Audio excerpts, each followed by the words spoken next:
Good morning, dear students. I am Dr. A. Shankar Kumar, Assistant Professor of Public Administration, working at Government Degree College, Malkajgiri. Today we are going to discuss the topic is e-governance. So this is the uh, new trends, the governance and the administration of the public administration. The system e-governance is a ICT based concept, information and communication technology. And nowadays, all worldwide, worldwide countries are governing through the e-governance process. That means the services, uh, delivery mechanism system of the countries and depends upon the e-governance. So using ICT with the link with the services provided by the government. So nowadays without e-governance ICT, the services provided by the government can't ensure. So WW World Wide Web providing ICT technology, a link and do this the services to the doorstep. So this is the important one in the administration. So in this chapter we will discuss the what is the e-governance and what are the objectives of the e-governance and what are the connotations, that means the principles of the e-governance, and what are the initiatives have been taken by the Indian government in number of programs, e-Kranti, e-governance, e-Seva, in transport, roads, rails, in a number of departments, services are providing. And nowadays we have seen in the app, so in the police department, providing e-governance service through the app and the iHack, a number of services. So, and what are the pillars of the e-governance? What are the projects were taken by the various state governments to implement the e-governance process? And there is some benefits also, and some loopholes in the systems also. So in this part, we will discuss the e-governance chapter. So first, e-governance is a main in all the department, not particularly one or two departments, but many departments are implementing this the concept. So first, what is the e-governance? The question is e-governance can be defined as the application of information and communication technology for providing government services, exchange of information, transactions, integration of previously existing and information portals. That means the e-governance stands for electronic. So every transactions and every department has a own website and own portals they are maintaining, and every information is online based. And the Council of Europe referred to the e-governance as the use of electronic technologies in three areas of public action. That is, the relations between the public authorities and civil society. The functions of the public authorities at all stages of a democratic process. That means electronic democracy. The provision of public services, that means the electronic public services. So there are the services links with the electronics. So it is like a doorstep method. And then why the countries are adopting, what are the reasons for adopting e-governance. So the governance for the sea has become a very complex increase in citizens' expectations from the government. Different connotations of e-governance are mentioned. That means the peoples are expecting more and more and better services from the government. So The government is a smaller and the administrative missions are very less and the citizen desires are high and the government's services provided is not reaching up to mark to the citizens desire. So there is a some principles or some systems are one is the e-administration, that means the use of ICTs to modernize the state, the creation of data repositories of management information MIS and computerization of records, land, health, every certificates we have seen that.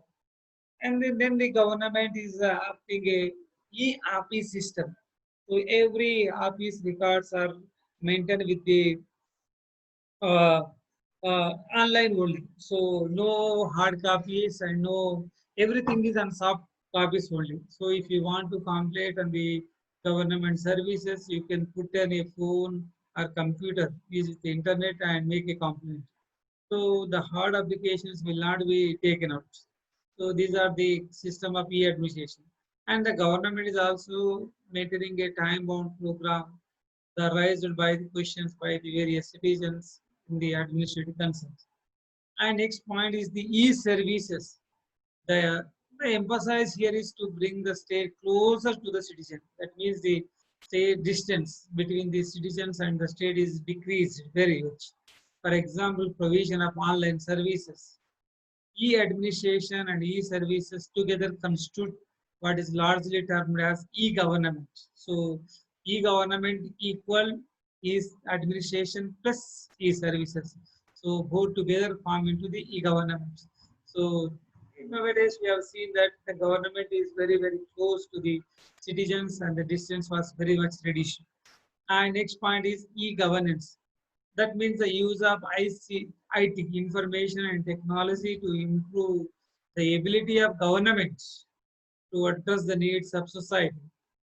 Include the publishing of policies, program related information to transact with citizens. It extends beyond the provision of online services and covers the use of IT strategic planning and reaching the development goals of government. So this is also e-governance the most important factor in the system. And nowadays we have seen that e-democracy.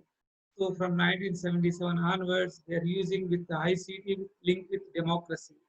And we have seen in social medias and other ways and means.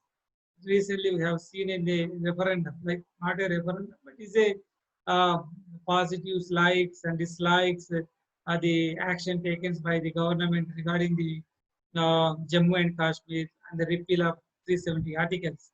So e-democracy is nothing but the e-referendum. So we have seen in the number of positives and negatives against the government and against the uh, policy making programs of the government, ruling governments. So when we have seen in India that social media is very, very much powerful to strengthening the e-democracy system. So the one of the most important tool in the e-democracy is e-referendum. So many countries are using such kind of referendum, recall, and other systems also. So e-democracy is strengthening through the ICT. And recently we have seen conducting a various cabinet meetings and others, policy video conferences and Zoom app. Zoom app meetings also comes under the e-democracy system. This is a system of. And next the point is what is the pillars of e-governance.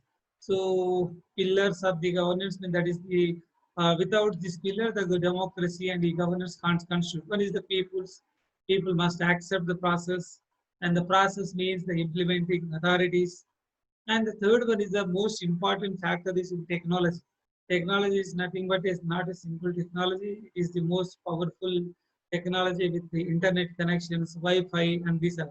And third one is the resources. Resources is nothing but a using apps, mobile phones, computers, and it's a, one kind of integrated links through these. These are the four pillars of the e-governance. So there may be a certain questions people's regarding the people's and process and technology and resource. So there is a maintaining agencies in India and other countries also, and they constituted a separate agencies and separate ministries for the maintaining of the e-governance system. So some interactions in e-governance, that means they be called types of e-governance. That means G2G. G2G is nothing but a government to government, either central government to state government to central government, or country to country, and government to government. This is one kind of interaction between these type. So we have seen in the COVID situation, the government is interacted not in physically within the various video conferences, other using ICT technologies, and they discuss. This also comes under the formal method, not as the informal method. It's also a formal methods. And next, the government to citizens.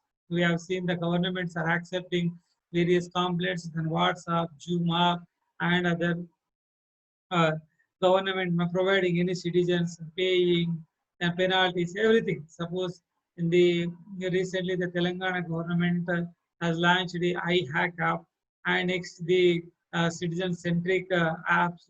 Transport registration department is totally entirely distance from the completely IT-based services providing. So own registration system is also earlier it was physically, now the paperless and penless the system is followed. And next the government to business. So the entrepreneurs can enter with the government to business system also, and the government to employees. So the now the system has totally changed.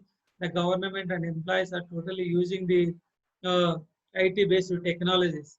So most of the countries and most of the governments in Telangana and the other states of the India also maintaining the totally computerized systems of e-governance system.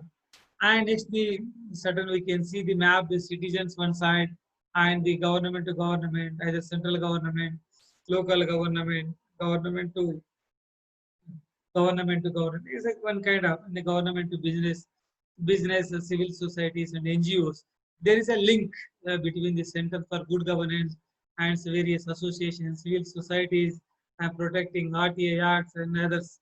So IT enabled services providing the various associations also following this e-governance concept. These are the pillars and types of the e-governance system. And we have seen that in the certain states and the centrally government has taken initiatives and major projects for adopting since 20 years. That's from 1990s onwards.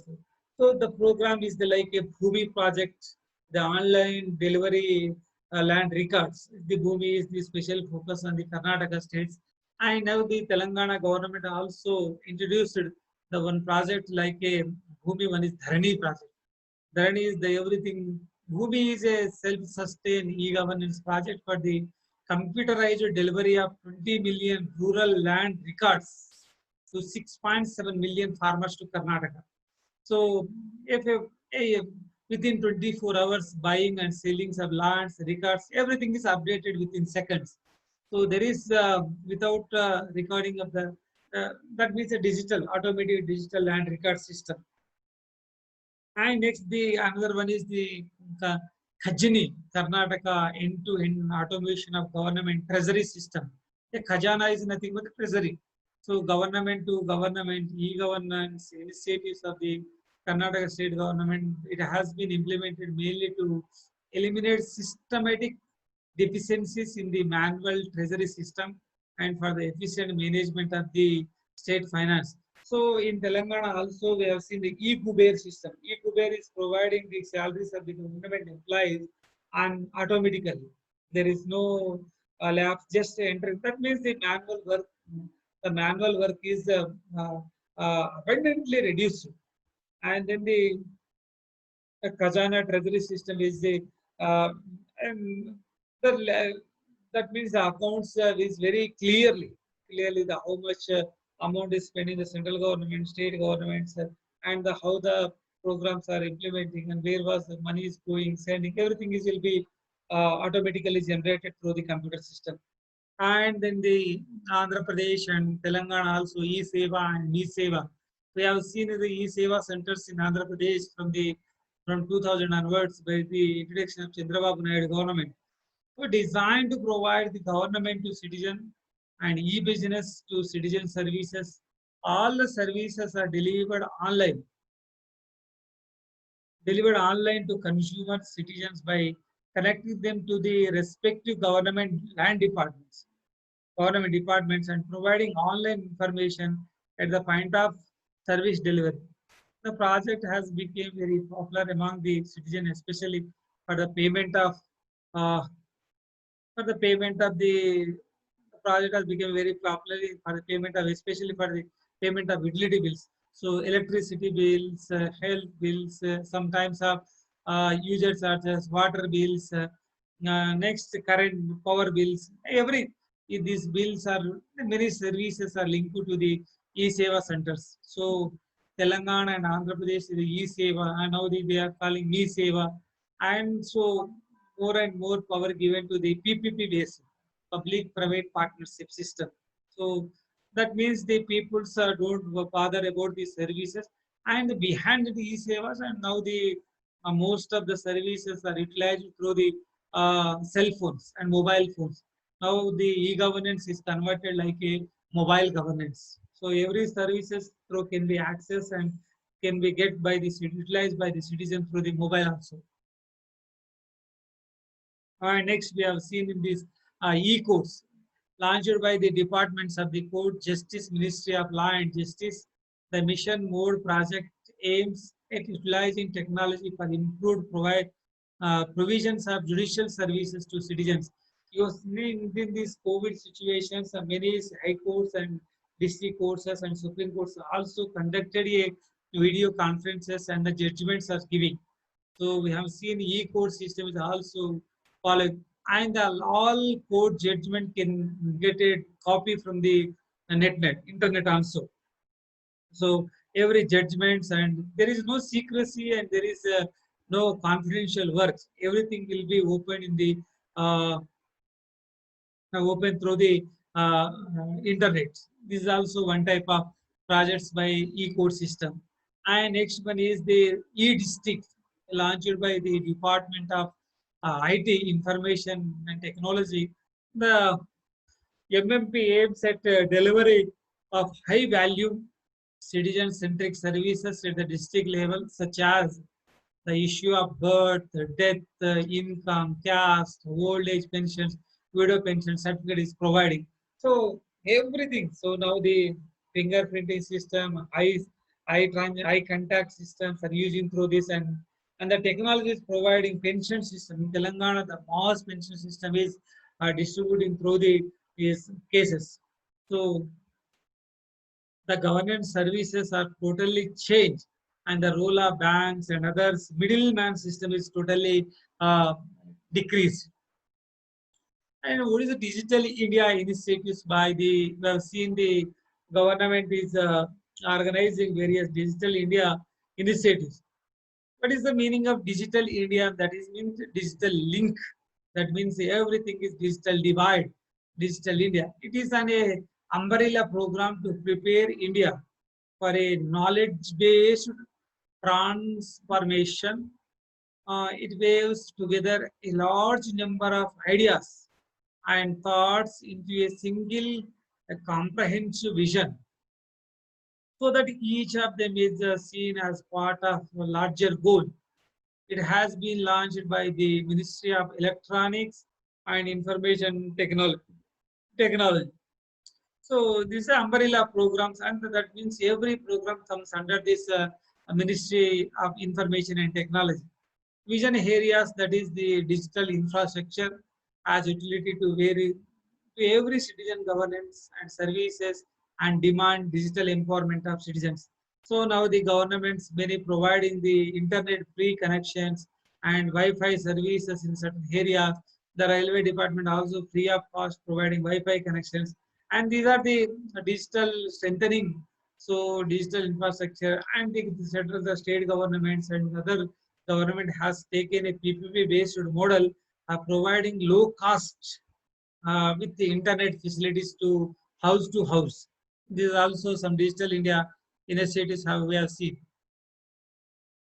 And what are the 9 pillars of the digital India? This is the main central government policies providing and strengthening the uh, uh, digital infrastructure. One is broadband highways. That we have seen the providing, and in rural areas, so IT is connected, information and technology is connected with the rural areas, and the same we have seen the smart cities. So the rural area cities, the city infrastructure is to be provided equal to the rural area also.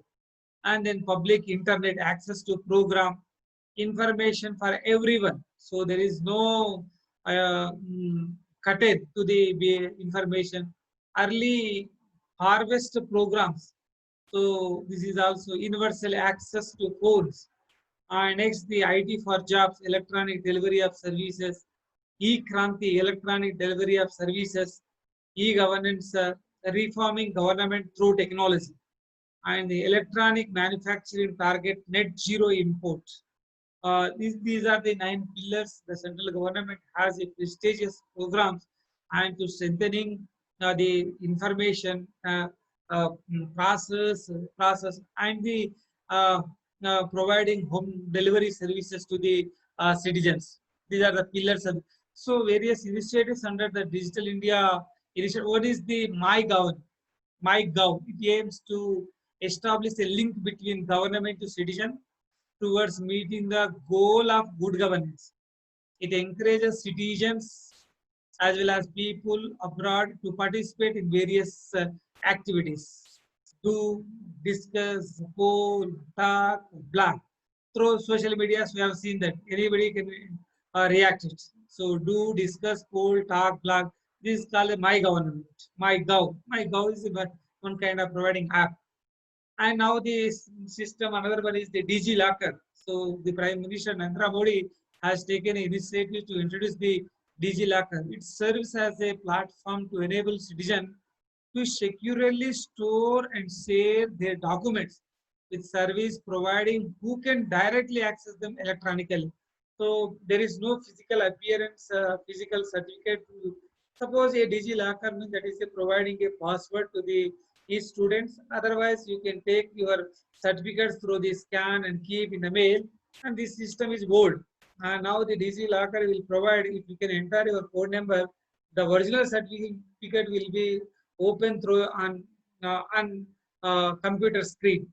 So lock is provided. So there is no physical lock. It's only a soft lock. So it's a DigiLocker system was introduced by the recently central government. And next, the e-hospitals online registration framework (ORF). It has been initiated to facilitate the patient to take OPD online appointments with government hospitals.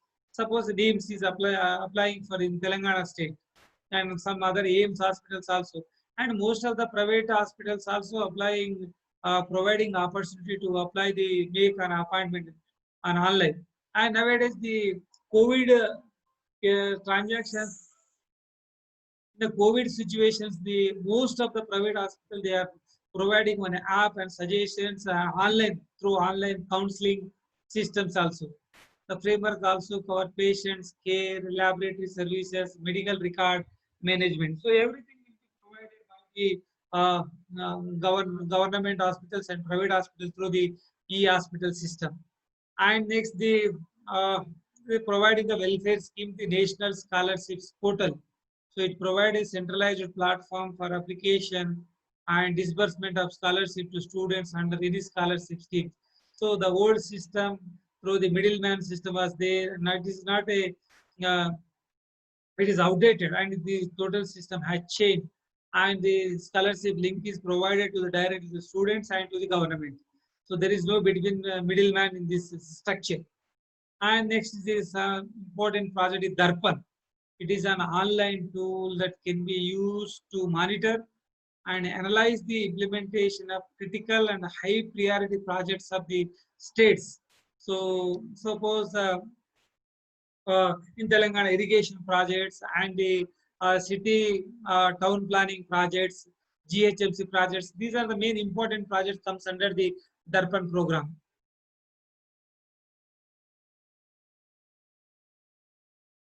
And then the Pragati is also one of the proactive governance and timely implementation. It has been aimed to stating a culture of proactive governance and timely implementation. It is also a robust system of bringing e-transparency, e-accountability with real-time presence and exchange among the key stakeholders. It was launched in 2015. This is called the Pragati program. And the Common Service Centers CSC 2.0. It is also being implemented the development providing support to the IT in rural areas of the country. And the ICT enabled kiosks with the broadband connectivity to provide various governments, private, social service at the doorsteps of the citizens. So in Telangana, Raitu Bandhi scheme is related to the e-governance concept, and the kiosk centers will help you on phone calls and others SMS also. If you have any problems regarding the uh, regarding your crafts, then you can send it. Then they will be response. And the mobile seva is a provide government service to the people through mobile phones and tablets also. So everything is a message, up to date messages. So we have seen the caller ringtone provided if, during this COVID period. The government has taken an initiative. And the Jeevan Praman, it is a Aadhaar based biometric authentication system for pensioners. So the pensioner can put just fingerprint and they will get a pension. And the system provide authentically to digital life certificate without the necessary of the pensioner being present in person before his her pension dispensing authorities. So various government initiatives has taken and tremendous changes were occurred in the administrative structure. And National Center of Geoinformatics. Under this project, geographical information system platform for sharing, collaboration, location based analysis, and decision support system for departments has been developed. National e-governance plan, it takes a holistic view of e-governance initiatives across the country, integrating them into a collective vision and shared cause. It comprises of 31 mission mode projects approved in 2006, but later it was be integrated into Digital India program. So these are the many initiatives programs were taken by the governments. And next, the what is the outcome or benefits of the e-governance? So first one is there may be a certain illiterate digital lack of digital knowledge and digital illiterate person they have a doubt. But what is the first outcome is first one is transparency and accountability. Enhanced transparency is most important. Accountability. So minute to minute, 24 into 7 uh, is maintained by the transparency and accountability. And expand reach of governance. That means the governance was not particularly to one area and one particular place. It is everywhere. And next, improve public administration, and the civic administration was also improved. Enables environment that is for promoting economic development. Improved service deliveries in the form of better access. So we have seen in the a number of government land record servicing, registration, everything is provided. Information and quality of services to the citizens. So earlier it was not some a little bit doubts regarding the government services and losing the confidence. Now the people has the confidence and the providing services of the government. So ICT enabled connected governance contribute to the internally and externally. Internally, one is avoidance of duplication. No, there is no duplication work. Second, reducing transaction cost. Cost is reduced. Duplication work is gone. Simplifying bureaucratic procedures. So there is no centric bureaucracy. So simple bureaucracy process also change, and then increased the efficiency and greater coordination and communication, enhanced transparency, information sharing between agencies, security of information management is also most important. We have seen in the cyber crimes and everything is crime systems also. But there is a more and more strengthening system has been and the security of information of management is also provided. And externally, we can see that faster service delivery, yes, and the greater efficacy, increased flexibility in service use, innovation in service delivery, greater participation, citizen empowerment, citizen participation. Earlier, the participation, lack of citizen participation, the decision making was not strong. And now the citizens are openly participating in the government decision. So the government has to act according to their opinions of the citizens. And what are the thrust areas of e-Kranti? So this is e-Kranti is a that is providing e-education. That means all schools will be connected to broadband. Free Wi-Fi will be provided in all secondary and higher secondary schools. Uh, PMG DISA, Pradhana Mantri Gramin Digital uh, Saksharata Abhiyan, aims to make 6 crore people in rural India digitally literate. So the Indian government has recognized that the digital literacy was very, in percentage, very low in India. Actually, literacy and digital literacy is a different. So the secondary schools are very linked with the IT-based technologies, and the government, state, and central government are providing directly computer free of cost computers to the high school level students. And the e-education, now in the effect of the COVID, the government has taken various initiatives to providing online educations, video lessons, providing MeTV, Short, and it's a platform making encourage to the institutions and the students for the platform of the e-education. And then the right to education is also given an important recently new education policy for e-education system. And the next program is Swayam. What is the meaning of Swayam? It includes massive online open courses, MOOCs, massive online open courses called MOOCs for the leveraging e-education. It provides for a platform that facilitates hosting of all the courses start in a class from class 9 till post graduation to be accessed by anyone, anywhere, at any time. So time has changed. There is no restriction on time, place, and something. That means anybody can interested, they can listen, and write the examination. This is called a MOOCs courses. So and then they recently the UGCs and other uh, a government institution has taken a decision to providing massive online open courses. And next, the healthcare system would be covered medical consultation, online medical records, medical medicine supply, pan India exchange for patients' information. Everything is recorded. And regarding the farmers, there would be a facilitated farmers to get real-time price information, online ordering of inputs, online cash, loan, relief payment with mobile banking. So the mobile banking system is, suppose SBI has taken a YONO, uh, SBI YONO. It is a tremendous changes in the, without using internet connections, without using ATM, you can draw the money, and the RTGS transactions also given more important here. So then the paperless and penless approvals are coming under.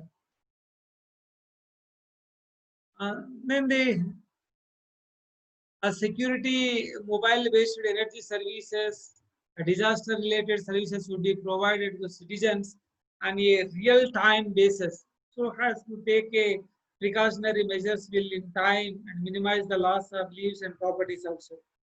And financial inclusion shall be strengthened using mobile banking, micro ATM program, and CSE post offices also. And the justice, interoperable criminal justice system shall be strengthened by the uh, leveraging several related applications, e-courts, e-police, e-jails, and e-prosecution. This is also kind of thing. And then the planning, national GIS mission mode project would be implemented to facilitate GIS-based decision making for project planning, conceptualization based development. And the next one is the strengthening of this e-governance system is cyber security. So National Cyber Security Coordination Center has been set up to ensure safe and secure cyberspace within the country.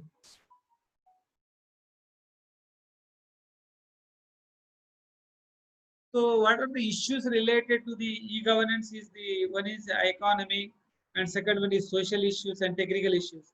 So one is cost, COST cost. Next the reusability, then the maintainability and portability. And then the social issues is accessibility and usability, use of local languages, awareness of e-governance. And next, the technical is inter interoperability, security, privacy, authentication. These are the issues certain maybe strengthened. And now the Indian government regarding the cost providing the data is a little bit high. And now we are in the 4G generation, not the fifth converted. So we are lagging in terms of technology to the other countries. So a little bit threatening of the cyber security laws are not strengthened in India, and then the accessibility of the uh, uh, net facilities and the ICT is very less. So the government has to be strengthened.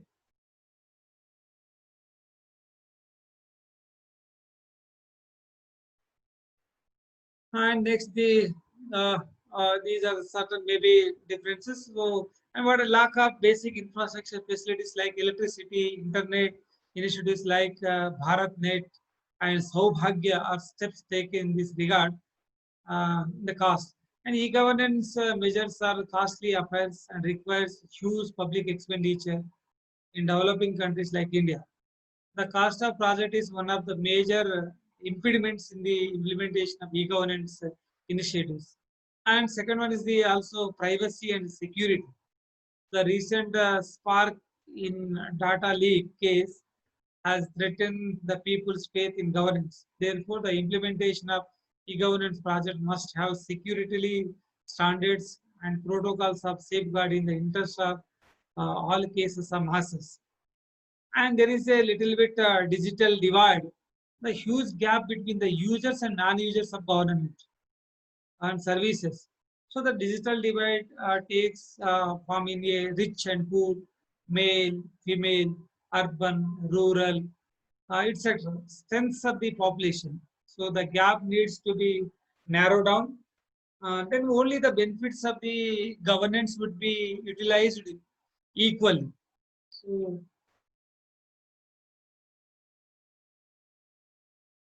So there is the problems of security, financial inclusion, justice, planning, cyber security. Some other areas are uh, uh, little bit less comparatively to the other countries.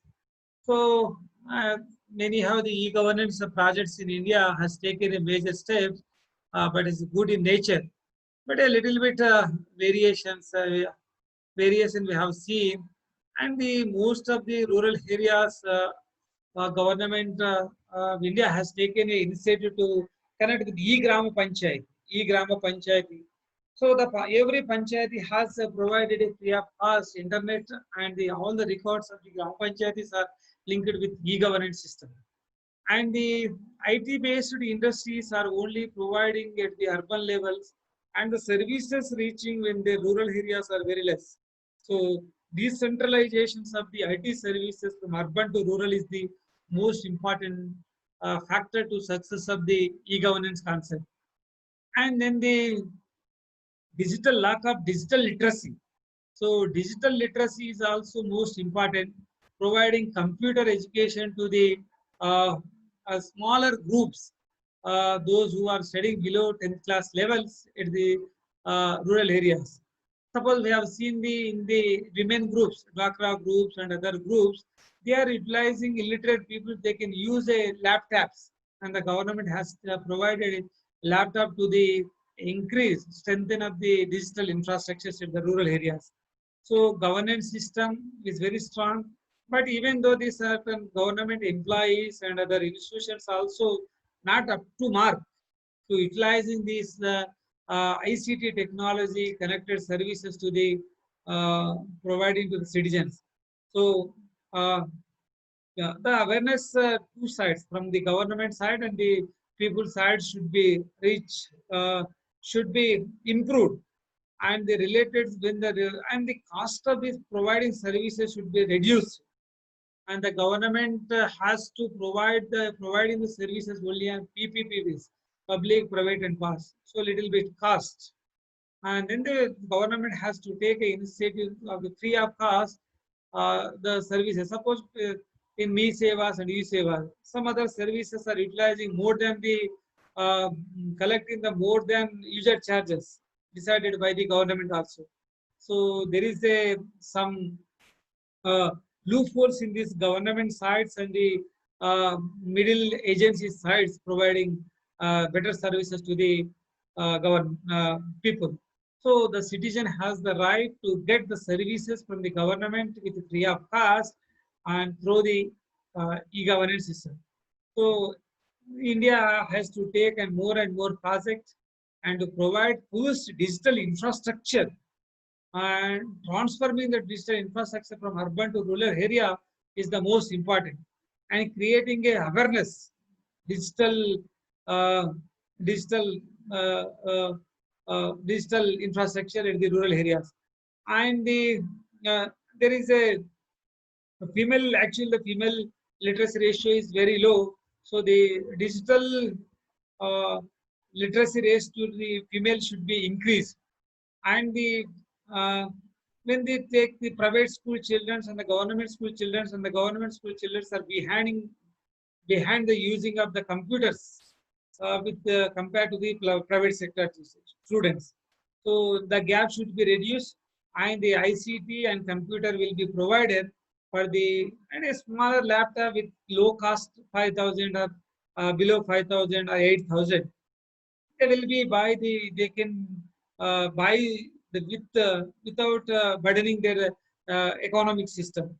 So government has to take and provide a free of cost lab to the at the rural areas and the poor students, to strengthening the enable service of the uh, digital India.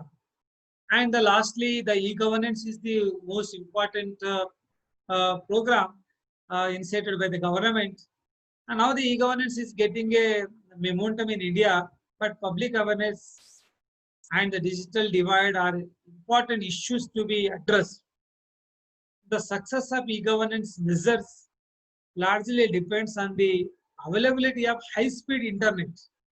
We have seen in number of online classes, the students are not able to understand and not connect, not provide, not even they have a capacity to get the internet facilities. So, and the nationwide rollout of 5G technology in the near future will be strengthening our resolve to the pillars of